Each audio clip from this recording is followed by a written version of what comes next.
The halls of Oshkar Prime's military complex echoed with the clatter of clawed feet, hooved steps, and the occasional metallic hiss of cybernetic limbs. The Galactic Contingency Summit, known in classified circuits as Session 47X, had attracted some of the most powerful military minds from across the galaxy. Generals, tacticians, bioengineers, and war theorists had flown in from dozens of star systems, lured by one promise: the unveiling of a theoretical battle plan for human extinction. The seminar, officially titled Evaluating Biological Threats, the Earth Contingency, was off-limits to any species from Sol 3, Earth. Attendance required retinal scans, DNA signatures, and interstellar military clearance. Humans were considered too volatile, too untrustworthy, and most importantly, too primitive to even be aware of such a meeting's existence. And yet, there she sat, in row 3, seat 12, hidden in plain sight. She wore the uniform of a Threxian reconnaissance cadet, complete with the hexagonal neck sigil and silken shoulder clasps that shimmered under the red lighting of the amphitheater. Her hair, once light brown, was now jet black, infused with Threxian pigment strands that absorbed most visible light. Her eyes had been chemically treated to reflect the slight lavender hue of Threxian irises, and her skin bore a faintly scaled texture thanks to a thin layer of synthetic dermoplastics. Her name tag read Miratal Janari, but her real name was Mira Jensen, born in the Nevada desert, raised under classified human military protocols, and trained to observe without interference. She had been embedded at the academy for nearly 2 years. This was the moment her superiors warned her about, when theory and threat would meet on record. The room buzzed with nervous energy as the first speaker, a crusted, six-eyed Jakar tactician named General Kurak, stepped up to the central stage. His voice echoed, amplified by the acoustic fields vibrating through the walls. Today, we discuss the contingency of total engagement with Species 562, the Terrans, humans, as they call themselves. Carbon-based bipeds with wildly unstable governance, unpredictable behavioral patterns, and an unsettling tendency toward exponential adaptation. In other words, he paused, grinning with his outer jaws, a possible threat if ignored. There were huffs, clicks, and low-frequency laughter from the audience. Mira remained still, her expression neutral. She held a sleek data slate in her gloved hands, mimicking the disinterested note-taking style of Threxian cadets. In truth, her fingers danced beneath the surface of the pad, silently recording every word, inflection, and data point being presented. Her pulse was steady. Her training ran deep. Breath control, muscle stillness, neural suppression, no reaction, only focus. A 3D projection appeared in the air above the central stage, displaying a rotating hologram of a human skeleton, followed by tissue layers, organ mapping, and finally a live simulation of muscular responses under stress. Humans are soft, lacking dermal armor, exoskeletal protection, or bioelectrical shielding, the speaker continued. Yet somehow they survive. And worse, they innovate.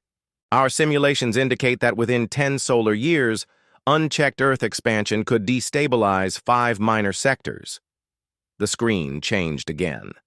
This time it showed battle footage, real if edited, from various skirmishes between humans and fringe galactic outposts. It highlighted chaotic combat styles, reckless use of improvised explosives, and unpredictable aggression even when outnumbered.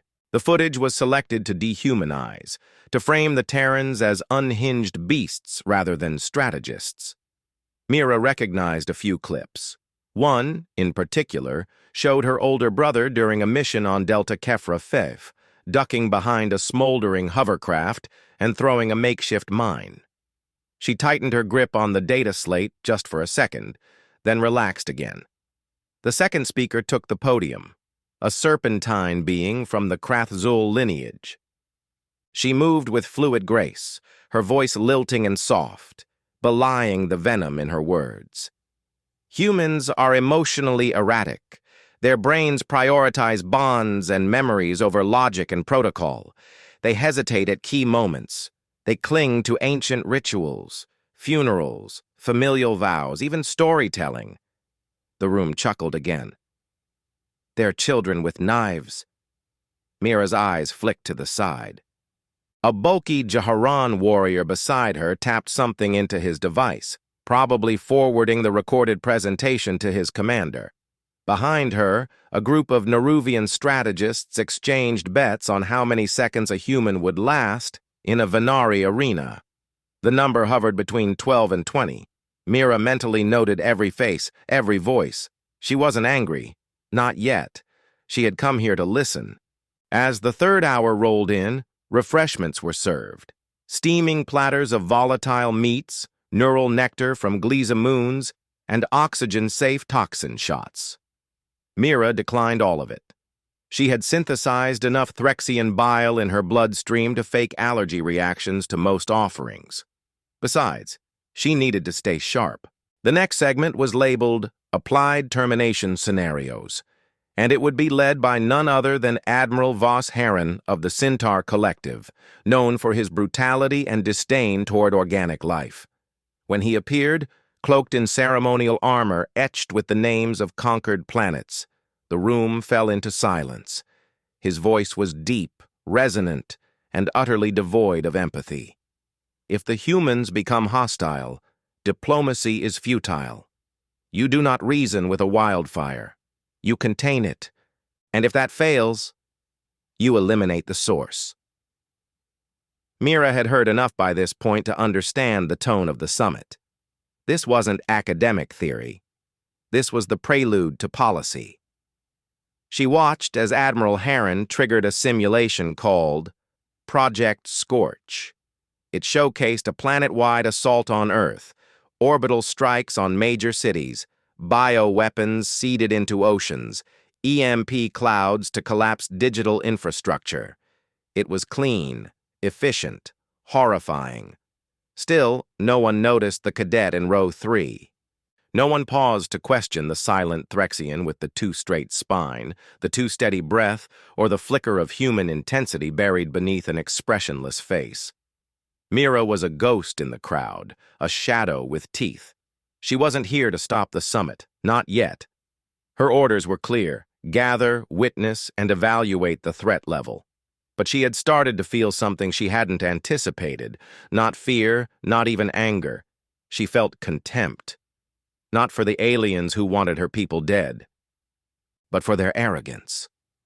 As the lights dimmed for the closing remarks of the first half, Mira closed her data slate and stood, blending with the small trickle of cadets exiting for the intermission.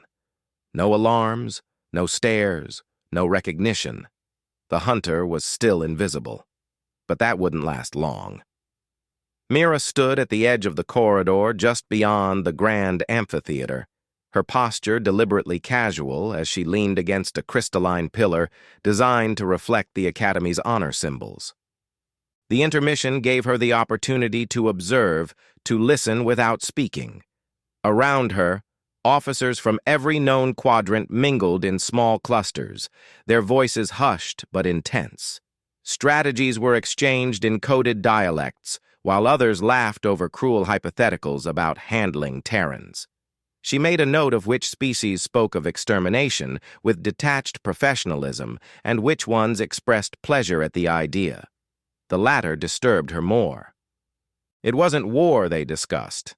It was sport. She shifted slightly, adjusting her gloves as a group of Terexian officers passed by. One of them, a bronze-scaled brute with 3 mechanical limbs, glanced briefly in her direction. His gaze lingered, but not with suspicion. He was likely assessing her height, trying to guess whether she was a scout or an analyst. Mira held his stare for half a second, just enough to show disinterest, then looked away as if bored. The soldier moved on, grumbling something about the tea being too warm for his tongue membranes. In the far corner of the corridor, a group of younger cadets argued over simulation statistics. Mira caught the end of a sentence. A human's scream frequency reaches 74,000 vixels before vocal cords rupture. Useless for stealth. Another responded with a scoff. Then again, those screams lure scavengers. Might be useful as bait. Mira turned her face slightly to hide the twitch in her jaw. She wasn't here to respond. Not yet. A soft chime echoed across the corridor, signaling the end of the break. The amphitheater doors unsealed with a gentle hiss, and once more the hive of voices began flowing inward. Mira entered near the middle of the group to avoid attracting attention from the front or rear security units. The room's lighting had dimmed slightly, casting a golden hue over the chamber. At the center stage stood a new speaker, General Alnor Revek of the Karen Dominion. He was a tall, four-armed tactician known for orchestrating biological suppressions on 6 worlds. His presence alone commanded silence, but it was his reputation that demanded fear. Mira knew of him. Years ago, he had overseen a siege on a Terran-aligned moon colony, neutralizing its population with a neurotoxin tuned to only affect mammalian nervous systems. She remembered reading about it in a classified report during training. The details had been clinical. The reality had been genocide.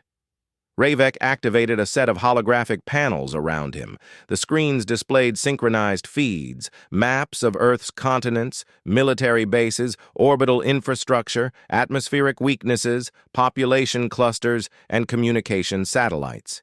He began without preamble. Strategic extermination of Earth's dominant species must consider emotional response patterns and irrational resistance, he said. Direct orbital strikes may result in martyrdom phenomena. The species responds more fiercely when loss becomes personal. Thus, isolation tactics are recommended. Sever connections, spread distrust, and create controlled psychological decay before military strikes. Mira frowned internally. It was more advanced than she expected. This wasn't a theoretical conversation anymore. Revek wasn't just describing extermination. He was laying out emotional dismantling. He knew that humans didn't just fight to survive. Humans fought for memory, for honor, for each other. He understood that, yet he chose to exploit it. Next came a series of data visualizations. An alien AI demonstrated how a simple misinformation campaign, paired with false flag operations and AI-generated messages from loved ones, could provoke chaos in Earth's decision-making systems. The plan included techniques to fracture alliances between nations, mimic human military chain-of-command communications, and even replace personal AI assistants with fabricated emotional simulacra. The room absorbed every word like hungry predators. Mira didn't flinch, but her thoughts raced. If any of this was greenlit, if even part of this left the simulation chambers, her species would suffer wounds too deep to measure. Revek continued, his tone cold and analytical. Psychological vulnerability is the most exploitable trait. The species depends on the illusion of hope. Remove that, and the body collapses even if the mind remains. Suddenly, a voice from the upper tier interrupted. "What of direct confrontation?" asked a male officer from the Shendari fleet, a warrior species with armored exoskeletons and a culture rooted in personal combat. "All this manipulation. Where is the challenge in watching a species break from the inside?" Revek responded without hesitation. "The challenge is survival. Honor is not relevant to extermination." There was a brief silence, followed by a chorus of murmurs. Mira watched as sides quietly formed, those who favored clean, controlled destruction and those who preferred glorious confrontation. For a moment, she allowed herself a dark amusement. The arrogance of conquest always splintered along ego and method. A second chime sounded. The AI moderator spoke in its synthetic voice. Next segment, anatomical exploit strategies and live case deconstruction. Admiral Harron will resume instruction. Assistants, prepare for specimen simulation. Mira's eyes narrowed. This part hadn't been mentioned in the summit schedule. Live case, could mean anything.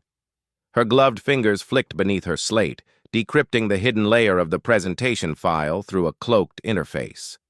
A restricted module had been added just 10 minutes ago. The name of the case simulation was enough to drain the heat from her spine. Terra Subject Number 341F, Civilian Class. Simulated interrogation scenario. A holographic figure shimmered to life at the center of the stage. It was a woman, young, average height, clearly human. Her clothes were casual, a jacket, jeans, and a faded shirt with a vintage Earthband logo. Mira's stomach twisted. This wasn't just a random image pulled from a database. It was her, or rather, a near-perfect visual replica. Same hair, same face structure, same posture. She watched in silence as the model was bound in digital restraints. Admiral Heron stepped forward, towering above the illusion like a god. Observe now how a standard Terran civilian responds under pressure. This model is based on real behaviors, calibrated from data collected across minor skirmishes. He turned, raised his cybernetic arm, and activated the interrogation simulation.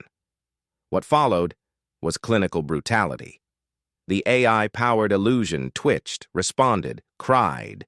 It begged in familiar tones. It simulated resistance. Mira heard her own voice, distorted, digitized, but unmistakably hers. A dozen species watched intently. Some took notes. Others chuckled quietly.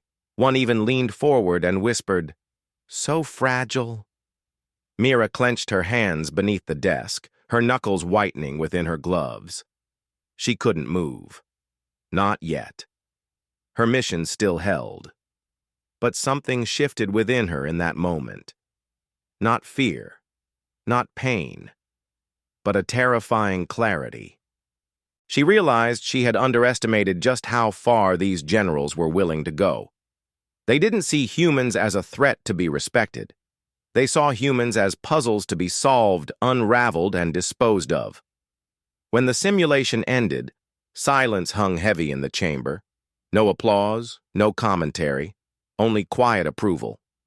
Heron spoke one final sentence. The trick is to break the illusion of individuality. Once a human believes she is replaceable, she no longer believes she is worth saving. Mira stood up as if to adjust her seat. Her motion was fluid, unnoticed. But in her mind, a decision had been made. She had documented enough. The point of observation was nearly over. It was time to calculate risk. And soon, very soon, it would be time to interrupt the lesson. Mira remained standing a moment longer than necessary, feigning a stretch of her neck as if weary from the endless stream of projected simulations. In truth, she needed those seconds to suppress the accelerating pulse in her chest and lower her blood pressure just enough to avoid setting off the heat sensors embedded in the amphitheater ceiling. She knew her readings were being logged. Every being's biofeedback was constantly scanned for anomalies. But her training accounted for that. She sat back down with a fluid motion, slow and unremarkable, then activated a secondary interface on her data slate. Beneath her gloved fingertips, a new layer of code flickered to life, encrypted, segmented, and hidden from all conventional scans. She entered a sequence that only one person alive besides her would understand. It wasn't a call for extraction. It wasn't even a warning. It was a quiet message to herself, embedded into the slate's quantum cache. Do not react.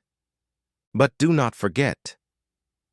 The air inside the amphitheater had shifted. After the simulation of her likeness being tortured into psychological submission, a kind of energized anticipation hung in the room. The audience had grown comfortable in the illusion of dominance. There was no urgency, no fear, only tactical curiosity, like predators sharing tips over the remains of their prey. But Mira had stopped feeling like prey long ago. She scanned the perimeter of the chamber, noting the subtle repositioning of security units. 6 floating drones armed with neural disruptors now patrolled in a lazy orbit along the upper ring. 2 more positioned themselves near the exit doors. Their intent was unmistakable. Someone in the command structure suspected a breach. The timing was too precise to be coincidence. She shifted her focus to the far corner of the chamber, where a tall figure in crimson armor leaned toward a slender, data-cloaked diplomat. The figure whispered something that made the diplomat stiffen slightly. Mira narrowed her eyes. The diplomat was from the Cernathi Collective, a race known for their neural parsing abilities, biological telepaths with a deep network across intelligence operations. She had studied them for months. Their presence here, under the guise of observer, could only mean one thing. The summit was not only strategizing extermination, it was already conducting internal audits. The crimson-armored figure turned slightly and tilted his helmet. It was a subtle gesture, but Mira felt it like a beam of heat. She was being observed. Not her disguise, not her DNA, but her presence. Someone was starting to question why a Threxian cadet in row 3 had not asked a single question, had not reacted to any of the simulations, had not even blinked during the deconstruction of her own digital double. She knew what came next. Every summit like this one had protocols. Any anomalous figure would be tested, subtly at first. A question directed her way, a reference planted too close to her past. And if she failed to respond as expected, the consequences would come swiftly. Her only advantage now was time, and it was shrinking. Admiral Harron resumed speaking, his voice heavy with smug authority. Our next segment will involve volunteer-based role-play scenarios, a live simulation this time, interactive, no holograms, no projections. He turned his gaze toward the audience and extended a clawed hand. I require a cadet from rows 3 or 4, someone untested. You. His claw pointed directly at Mira. The silence that followed was sudden and complete. Every head turned. Eyes, lenses, and ocular clusters locked on to her. She rose with the exact tempo of a subordinate acknowledging command. Not too fast to seem nervous, not too slow to seem reluctant. The Threxian uniform served her well. It made her look lean, understated, even submissive. She walked with a crisp gait down the ramp toward the center stage, where the remains of the earlier simulation had been cleared. Harron studied her as she approached, his gaze sweeping over her body like a scanner. He was analyzing her walk, her breath control, her posture. She offered no hints. He gestured to a semicircle of metallic stands. You'll act as the human now, no enhancements, no translation implants. You'll respond with instinct alone. That is how your kind behaves. Mira said nothing. She stepped into the circle, hands behind her back in perfect mimicry of Threxian discipline. Internally, she switched her breathing pattern to a variable cadence designed to scramble audio biometric readings. She noted the position of the nearest stun emitter and how long it would take her to leap behind the projection console. 4 seconds, possibly 5.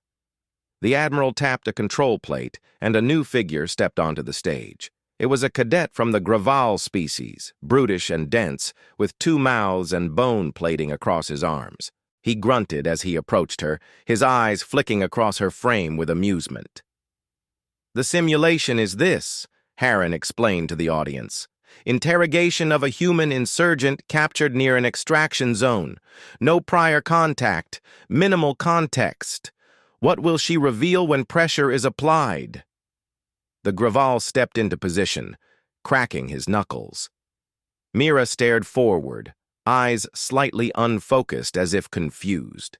She let her shoulders drop just enough to seem intimidated. The Graval leaned closer, lowering his voice to a growl.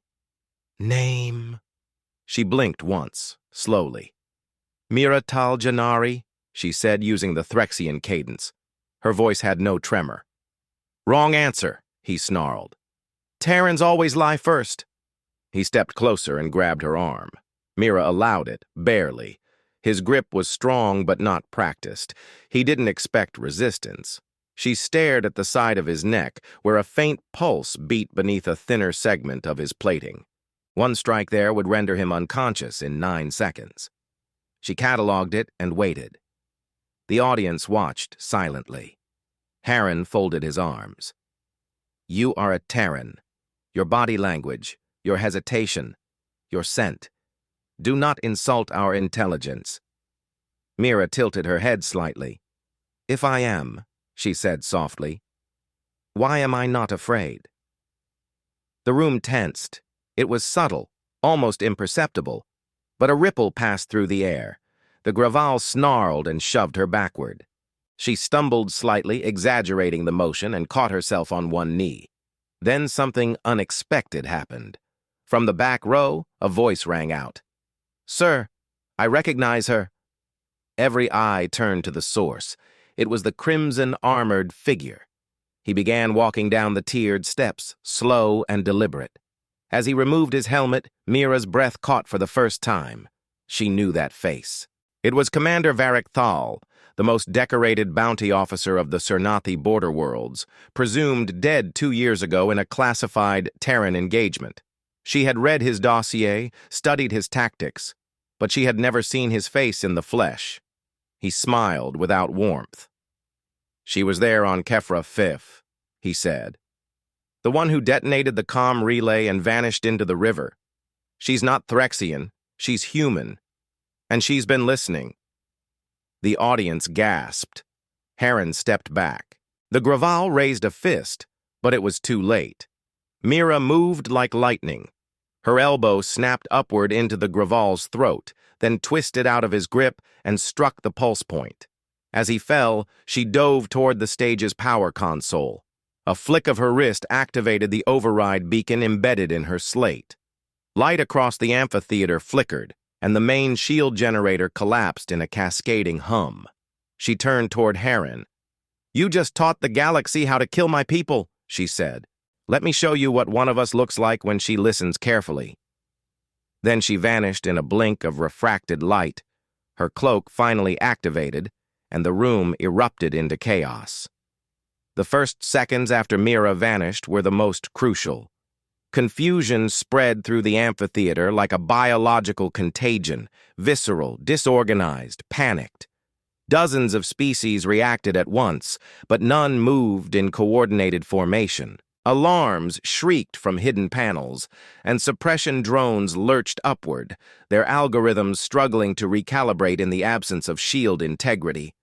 The power surge Mira triggered had not only disabled the amphitheater's protective shell, but disrupted the local grid scanning systems. Every eye in the chamber searched wildly, but she was no longer in any of their spectrums. The light-bending cloak woven into her uniform refracted not only the visible spectrum, but scrambled low-level biometric and thermal emissions for 30 seconds at a time, long enough to disappear, never long enough to rest. She landed silently on a ledge high above the central chamber. From this height she could see the chaos unfolding below. Varric Thal shouting orders as Harren barked into his command band, the downed Graval cadet twitching where she had struck him, and the security drones pulsing with blind anticipation, sweeping red beams across the walls and seats. Mira's breath remained shallow, controlled. Her next move had to be calculated, not emotional. She could not afford mistakes. Not now. She tapped the side of her slate and activated Protocol 9. The passive data dump. All her recordings, every word spoken, every visual log, every biometric reaction from the generals were now being sent in bursts across secure low-frequency bands to a Terran relay satellite that orbited Oshkar Prime under false mineral scanning protocols. It would take approximately 2 minutes to finish transmitting. During those 2 minutes, Mira had one task: survive. She moved across the upper scaffold like a phantom, silent and quick, vaulting over maintenance nodes and ducking beneath railings. Her cloak flickered once, too much kinetic movement, and a pair of drones swiveled toward the anomaly. Mira dropped flat, hugging the metal strut, waiting for the heat signature filters to finish their sweep. She counted in reverse. 7 seconds. Then 5. The drones resumed their patrol, unaware that their quarry had just slipped past within arm's reach. Reaching the exit tunnel near the northern chamber wall, Mira slid down a maintenance chute, the curved interior so tight it pressed against her shoulders.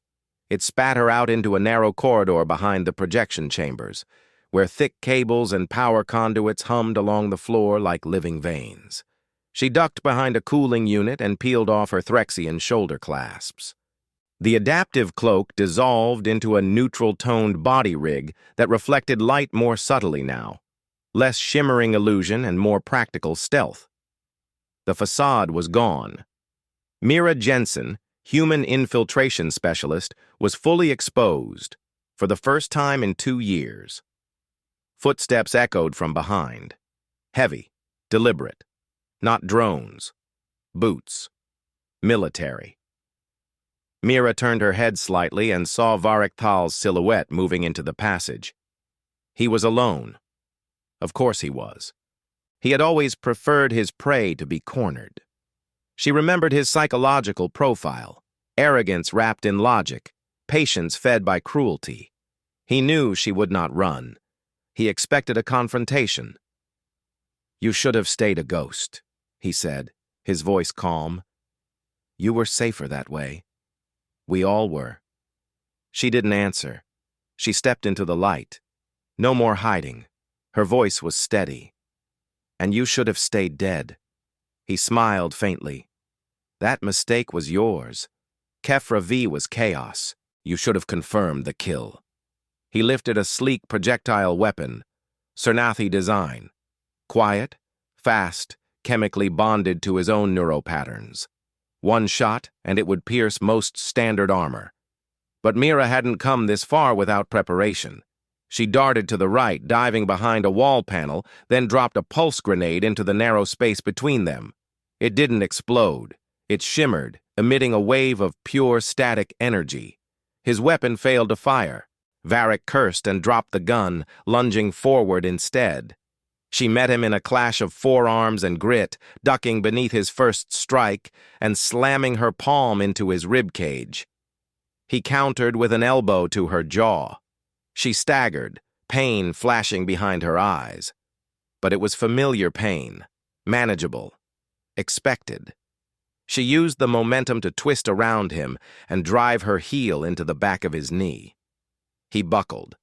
They fell together into the conduit corridor, rolling between cables and vents.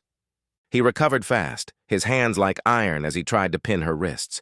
Mira kicked upward, shoving him off with her legs. They separated, both panting. He stared at her, blood on his lip. "You're not like the others," he said. "You're not a soldier. You're something worse. You listen." Mira rose.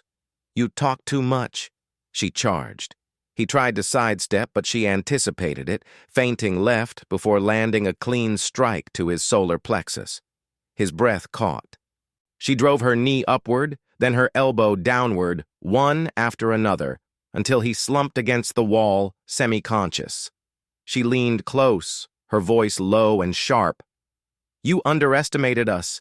You thought humans were all the same, loud, unrefined, emotional. But the ones you should fear are the quiet ones, the ones who blend in, the ones who sit in row 3 and remember every word you say."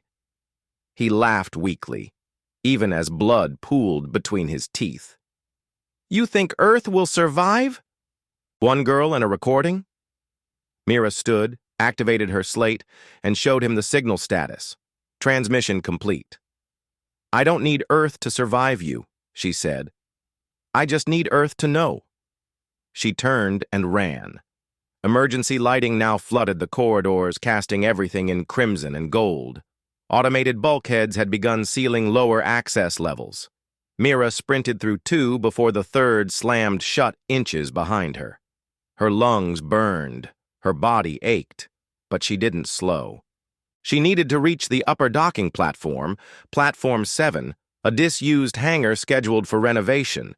It was her escape point and her only chance to get off the station alive. She reached the access lift and bypassed the security panel with a magnetic pulse key embedded in her wrist strap. The doors opened. She stepped inside and pressed her back to the wall, sliding down until she sat on the floor. For 20 seconds, she allowed herself to feel the weight. Not fear, not relief, just the pressure of momentum. The lift climbed through the internal shaft, its whirring engine the only sound. Mira closed her eyes. She saw the faces from the amphitheater, saw the recordings she had sent, saw the flicker in Heron's eyes when he realized he had just exposed the true depth of his species' plan to the very being it was designed to eliminate. The lift stopped. The doors opened to a dark, silent hangar. She moved forward cautiously, scanning the room. Her extraction shuttle, a modified cargo unit with cloaked emissions, stood waiting at the far end. No guards, no traps. That in itself felt wrong. She approached the ramp, but stopped just before stepping on. A faint sound echoed from the shadows to her right. Breathing. Not mechanical, not Varric. A figure emerged. A tall insectoid officer from the Veil Republic with chitinous plates and 4 serrated arms. Mira exhaled slowly. She was done fighting. "I'm not here to stop you," the Veil said. His voice buzzed through a translation collar. "I'm here because I listened." She didn't speak. "You're not wrong," he continued. "Some of us see it now. Not all, but enough." Mira narrowed her eyes. "Then why are you here?" He stepped aside, nodding toward the shuttle. "Because some of us still believe the galaxy needs balance, not genocide. Go."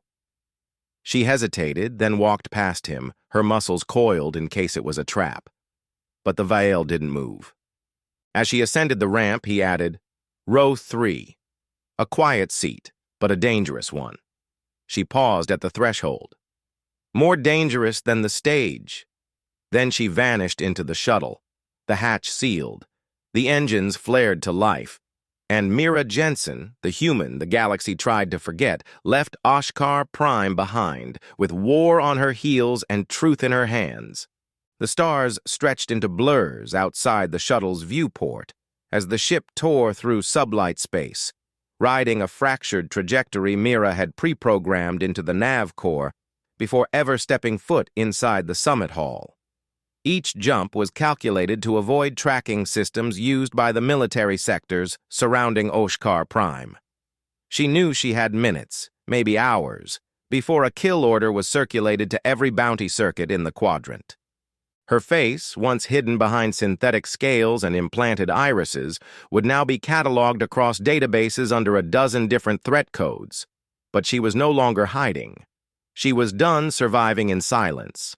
Inside the shuttle's command bay, she sat motionless in the pilot's seat, her slate wired into the console, running diagnostics on the transmission she had sent. Every line of audio, every image, every voice print was now compressed and embedded into a single file secured with a triple redundant failsafe. If intercepted, it would corrupt itself. If delayed, it would detonate its source key and reroute through emergency relays hidden on human-declared scientific satellites. Mira had planned for failure, but not surrender. The signal had made it through. She watched the green flash that confirmed reception by Terran High Command's shadow server, designated Gideon. She expected no reply. Protocol forbade it. But within seconds, a single word flickered across her console screen. "Received." She closed her eyes. That was enough. The shuttle's next jump would take her to Saren's Belt, a fractured asteroid field that humans once used as a deep space listening post. It had long since been deemed obsolete by most empires, too unstable, too isolated. But that was exactly why Mira had chosen it.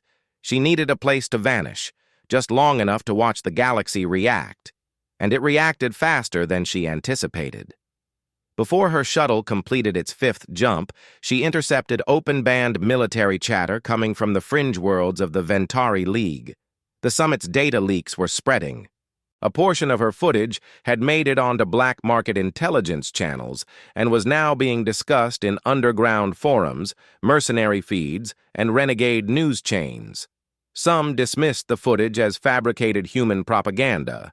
Others, more dangerous, believed every word and wanted revenge. In one intercepted message, a Grenthian tactician hissed, Who gave the human permission to speak like that? In another, a frightened Jakar envoy muttered, "How did she get in the room? Who let her into the room?" It was working. She let the messages play in the background as she navigated the field of shattered ice and stone that marked the approach to Saren's belt. Her body was bruised and strained. Her left side ached with every movement from the elbow strike Varric had landed. But pain was grounding. It reminded her that she had made it out. She anchored the shuttle to an asteroid dock and descended into the hollowed-out listening station buried within the rock. The cold seeped through her boots. She activated the internal generator and watched as dim yellow lights blinked to life, illuminating dust-coated terminals, broken consoles, and a map of the stars that had not been updated in decades. She set up her secondary transmission station here, embedding copies of her data into physical drives and locking them in shielded containers. Redundancy meant survival. She wouldn't make the mistake of relying on a single point of failure. Then she waited. Hours passed. Maybe a day. Time bled together in the station's stale air. But then the first coded pulse arrived, a series of tight beam responses from Terran Command. One of the encrypted messages read, "Package confirmed. Political protocols initiated." She accessed the attached priority file. It contained an internal briefing, a list of alien factions now questioning the summit's legality, 2 diplomatic corps splitting into internal inquiries, and most notably, half a dozen summit attendees now in custody by their own governments for breaching interstellar conventions on genocidal planning. She stared at the screen. It wasn't justice. Not yet. But it was the beginning. Mira activated the comms link to a relay drone positioned 3 systems away. When the connection stabilized, she began a one-way message. Her voice was low, quiet, her tone the same she had used while sitting in row 3. "This is Mira Jensen, designation Theta 5, under Silent Assignment Protocol. I confirm successful infiltration of Contingency Summit 47X. Data collected and transmitted. Subjective observation, alien factions underestimated human cognition and adaptability. Critical vulnerability in their planning stems from overconfidence and reliance on psychological models rooted in post-conflict behavior, not in preemptive strategy." She paused, glancing at the blinking cursor, then continued. "Recommend immediate reevaluation of diplomatic approaches. We are not what they believe we are. We never were. We don't just endure. We observe. We wait. We calculate. And when we act, we do not repeat ourselves." She ended the transmission and leaned back. The silence in the asteroid hung thick. For the first time since she had fled the summit, she allowed herself a moment of breath. Not rest, not peace, but stillness. Then the external alarm chirped. Her hand snapped to the control panel. A proximity sensor had activated. 1 ship. Small. Not registered to any military database she had access to. It was approaching slowly, not on an attack vector. She stood, activated the platform's shield perimeter, and aimed the internal defense system toward the entrance hatch. The seconds ticked like gunshots. A single knock echoed through the docking tube. Not a breach, a signal. She stepped forward, weapon in hand, and opened the viewport. Standing on the other side of the transparent barrier was the Veil officer who had spared her at the hangar. He held up a data crystal between 2 claws. Mira did not move. Through the static-filled speaker, his voice buzzed. "You'll want this. It's a full copy of the summit's internal communications, the ones they tried to scrub." She stared at him. "Why bring it here?" "Because I told you," he replied. "Some of us listened." She opened the hatch. He stepped inside, handed her the crystal, then stood silently. Mira inserted the drive into the terminal. The contents loaded. It was everything. Private messages between generals, hidden plans for subversive species-wide sterilization operations, entire weaponization blueprints. It was damning beyond measure. She looked at the veil. "Why are you helping me?" He lowered his gaze. "Because some of us understand now. If we don't stop this from the inside, Earth won't be the last target." She nodded slowly. "Then you'll be hunted too." "I already am." She turned back to the console and set the new files to upload across all major Terran diplomatic and military channels. When she was done, she turned off the main lights and stood in the dim glow of the transmission feed, her silhouette sharp against the stars. She had entered the summit as a ghost. She had listened. She had survived. Now the galaxy would listen too. In the silence that followed, Mira understood what she had done was not just an act of defiance. It was a declaration. Humanity would no longer be studied in secret chambers. It would no longer be dissected by indifferent claws. It would no longer be underestimated. Not after this. Not after Row 3. And somewhere, across the stars, a new kind of war had already begun, not of weapons, but of truths spoken by those who had once remained quiet.